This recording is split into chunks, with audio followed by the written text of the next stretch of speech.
ወንዶቹ ወፍራም ሴት ነው የሚመቻቸው። በተለይ የኢትዮጵያ ወንዶች አንድ የአፍሪካ ወንዶች ጠቅላላ ምናልባት ነጮች ናቸው እንጂ ቀጭን የሚወዱት ወንዶቹ ወፈር ካላሽ ሞላ ካላሽ አይፈልጉም።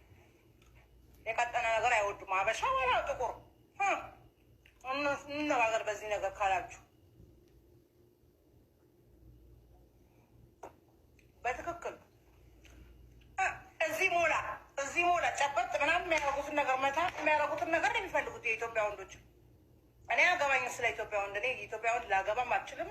ከኔ ጋር ተስማምቶ ሊኖር አይችልም። ግን ጥቁር ኢትዮጵያ ጥቁር ነው፣ ሌላም ዜጋም ጥቁር ነው። አፍሪካ ነው።